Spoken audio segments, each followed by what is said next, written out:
Hi, Allison. Do babies cause hip dysplasia? Do baby carriers cause hip dysplasia? Yeah, they can. Could already have the hip dysplasia. My biggest beef and the reason why you're here is because nobody evaluates your child or your baby for a baby carrier, for development, for whatever it is. Really, you just get, are they eating, pooing, and sleeping? And this has to stop. When a child is failing 2 milestones, the last thing you want to do is place them in some kind of device. So again, this is where you have an open-ended question. That's where I always say I need to see a video, because at the end of the day, you want me to help your child, not just a general child. I'm sure you're just not asking for the hip dysplasia industry.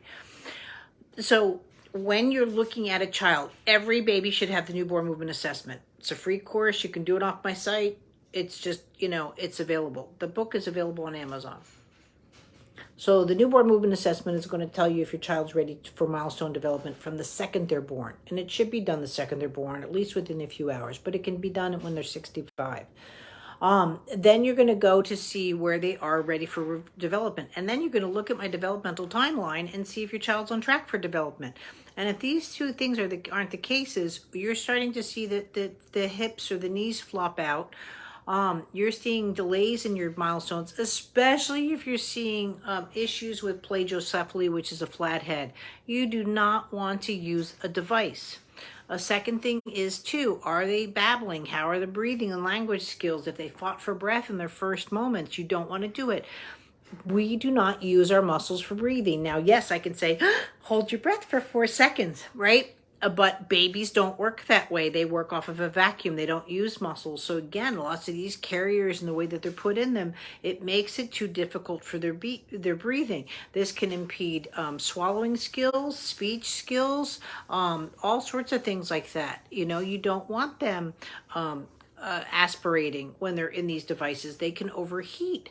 CP kiddos have issues with regulating their body temperature, and they can overheat in such devices because they're getting the parents' heat as well as the heat of the device, and then it could be hot outside depending on the activity that's being done. So as far as I'm concerned, is you can't use restrictions to prevent, you can't delete movements to create a movement. So, and then putting stress on the hips like that at that young age, again, when they're not ready to develop to begin with, it's almost like, again, what you're looking at hip dysplasia, I look at like flat heads, but you're doing it to the pelvis. So you're deteriorating where they need to be for development.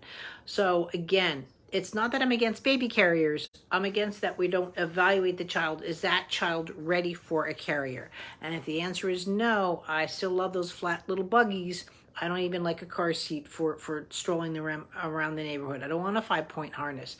We have autism going up through the roof and cerebral palsy going up through the roof. We don't need harness carriers for our children. It's just not a part of their optimal development.